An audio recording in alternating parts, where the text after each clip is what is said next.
मंत्र्यांचे नेत्यांचे एखाद्या मुलीसोबत बाईसोबत अत्याचाराचे प्रकरण समोर यायचे. आता मंत्र्यांचे एका तृतीयपंथीयांसोबतचे संबंध समोर आले. काही नैतिकता, चाळ, चरित्र काय. हे बघा, एक लक्षात घ्या, ह्याच्यावरती तुम्हीही प्रश्न विचारणं मला योग्य वाटत नाही, मी उत्तर देणं मला योग्य वाटत नाही, माझ्याकडे माहिती नाही. एखाद्याच्या बेडरूममध्ये जाऊन कोणीही ते सिद्ध व्हायचं आणि ते व्हिडिओ बाहेर काढून त्याच्यावर चर्चा करणं हे कोणालाही जर्नलिझममध्ये, पत्रकारितेमध्ये किंवा राजकारणामध्ये या क्षणी योग्य वाटत नाही. पण एक मात्र खरं की महाराष्ट्रातल्या राजकारणाचं, राजकीय नेतृत्वाचं,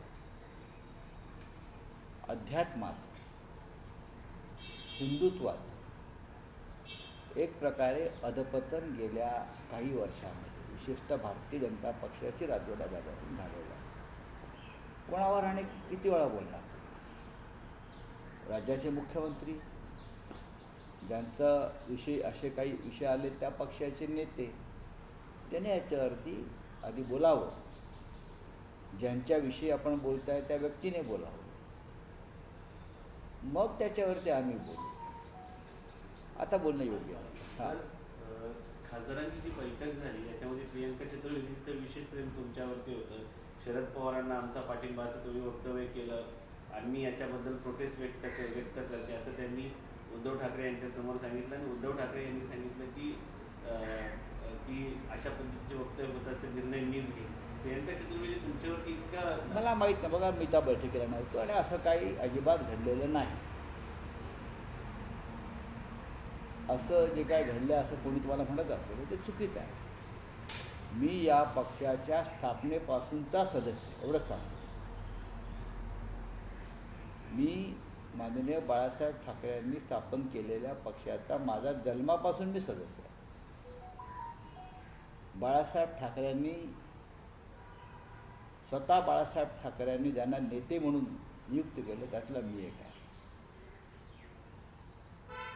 माननीय उद्धव ठाकरे, माननीय बाळासाहेब ठाकरे, मी यांचं काय नातं आहे हे सगळ्यांना माहिती आहे. त्याच्यामुळे अशा सगळ्या ज्या गोष्टी आणि बातम्यांवरती विचार करून जर कोणी काम करायला लागलो आम्ही, तर पक्ष उभा राहिला नसता, पक्ष वाढला नसता. पण अशा प्रकारचं काहीही घडलं नाही. पण अशा प्रकारच्या अफवा पसरवल्या जातात. मी इतकंच म्हणतो की या पक्षाच्या स्थापनेपासून आणि माझ्या जन्मापासून या पक्षामध्ये. तर मुख्यमंत्र्यांनी खराब प्रकरणावरती सांगितलंय की कोणाला सोडलं जाणार नाही. अनेक राजकीय नेत्यांचे आर्थिक हितसंबंध होते असं देखील समोर येत आहे.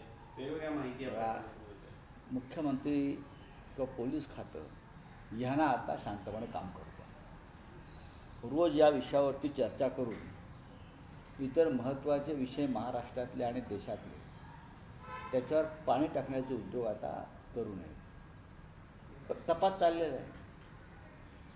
तपास चाललेला असताना तपासावरती संशय व्यक्त करणं योग्य नाही. इतकंच मी सांगतो. सर, सुनेत्रा पवार ह्या अजित पवारांच्या निधनानंतर प्रफुल्ल पटेल, सुनील तटकरे आणि ब्रिजमोहन श्रीवास्तव यांच्या सहीने एक पत्र निवडणूक आयोगाला दिलं गेलेलं होतं. मग असं आहे, त्यांच्या पक्षाचा नेत्याने हे प्रश्न विचार.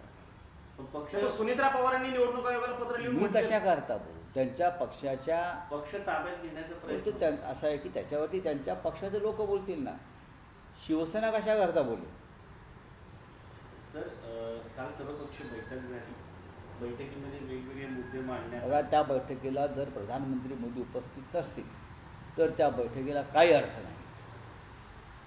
प्रधानमंत्री जर उपस्थित नाही सर्वपक्षीय बैठकीला आणि त्यांचे प्रतिनिधी म्हणून कोणी आले असतील तर त्या सर्वपक्षीय बैठकीला काहीही अर्थ नाही. खरं म्हणजे जर प्रधानमंत्री येणार नव्हते अशा वेळेला आम्ही सगळ्यांनी तिथे जायचं टाळायला पाहिजे.